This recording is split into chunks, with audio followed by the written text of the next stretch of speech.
All right, cool. Yeah, glad to have you here today. Thank you, I appreciate it. Thank you for having me. Yeah, yeah. Introduce yourself. Well, my name is Sharzad Green, and I always have to say that I'm a pharmacist. It seems like my name goes with the fact that I'm a pharmacist. Yeah. Okay, cool. That's awesome. So what was the reason why you chose to be a pharmacist? What was the reason why you pursued it? Well, I always wanted to be in the healthcare field. And when I spoke with a very wise advisor back at the University of Arizona as an undergrad student, we concluded that pharmacy would be a good fit for me. I was really good with chemistry and math, Okay. which, both of those are very useful. And then it was in the field of healthcare, and it all worked out somehow. Okay. Plus, So, sorry. oh yeah. What were the struggles down the road? Well, the struggles, of course, there's a lot of science classes, and you have to study hard. Yeah, there's many, many nights that you have to not go out and just stay at home and study or go to the library. But if you like studying, it's a good field. Plus the fact that once you graduate, it really does offer you a variety of choices what to do with your degree. So it was well worth it. Okay. And what did you have a specific undergrad degree that you pursued? I was one of those students that planned it really right.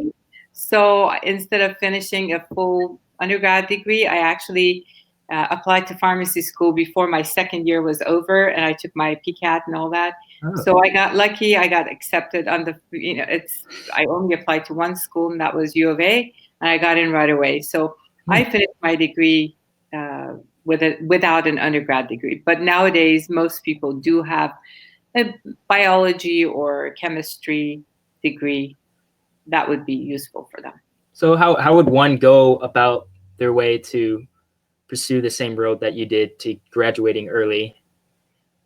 Well, I always encourage students to actually plan it. And I know it's very difficult because when you first start college, you may not be sure where you want to go and what you want to do. But I usually say plan it, talk to an advisor, make sure that you are actually taking the classes that are required instead of taking a bunch of classes that may not really work towards your requirements, prerequisites. And then you just have to do your homework. You have to make sure that you do take the classes exactly like they're supposed to be, planned in a timely manner, meaning that if you have to take a couple of summer school classes, you just have to do that. Oh, okay, cool. So, so for me, no, wrong topic. So yeah, where has this put you now? As a pharmacist, I've had many positions. I've worked as a retail pharmacist for a big chain. I have worked for a nursing home long-term care pharmacy as a clinical pharmacist. I've done hospice care, and everything that I've done has been really rewarding. But the last thing that I got into really stuck with me, and I've been doing that for about 20 years, and that's compounding pharmacy, which basically making medications according to the patient's needs, individualized medication. I'm working with a lot of prescribers, doctors, physician assistants, and nurse practitioners in the Valley who refer patients to me to take care of their hormones. I primarily do bioidentical hormone replacement therapy, but I also specialize in other things such as female sexual dysfunction, adrenal fatigue syndrome, and thyroid disorders. So that is a lot of things that I do, but that's pretty much is all I do as a compounding pharmacist in my field. There are other pharmacists that do other compounding needs, but my niche is primarily taking care of men and women who are menopausal, postmenopausal, or they're dealing with hormone challenges. Okay. So, yeah, what sort of accomplishments have you made in hormonal as a hormone specialist? When I first started doing this in Arizona, there was actually hardly anybody else doing it in the US. So that was about 20 years ago. So that was very unique what I did, what I offered, and I feel very accomplished in the sense that I actually introduced it to a lot of my physicians and healthcare providers in Arizona, and I tried to you know be more educational. I have done a lot of talks. I've given a lot of lectures. I do teach uh, other healthcare providers about bioidentical hormones and hormone replacement therapy. So I think those are my accomplishments, along with the fact that I've probably seen at least 15,000 patients who Oh, appear to be happy. yeah. Good, good.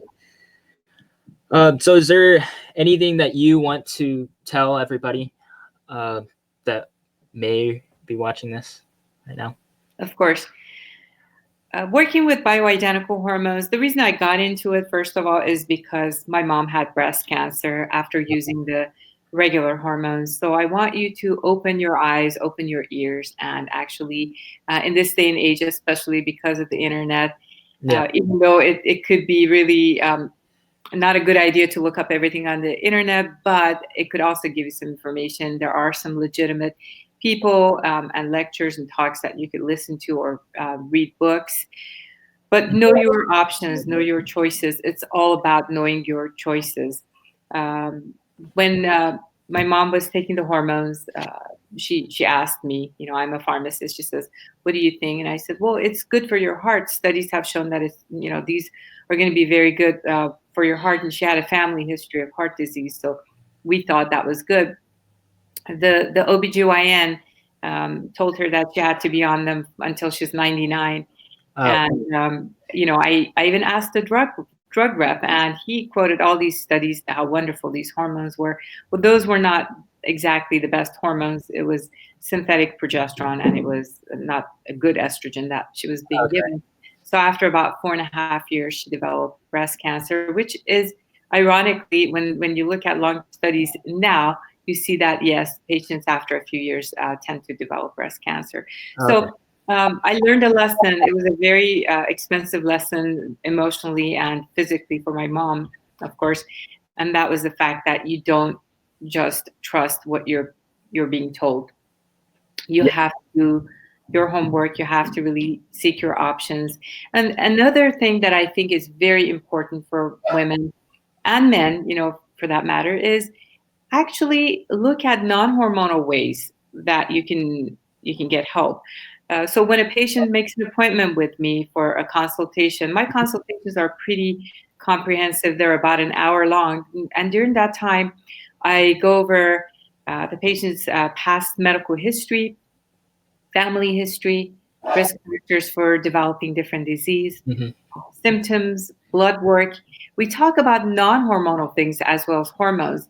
We talk about over the counter products that they could use, lifestyle modifications that they can implement to actually help their symptoms without using hormones necessarily.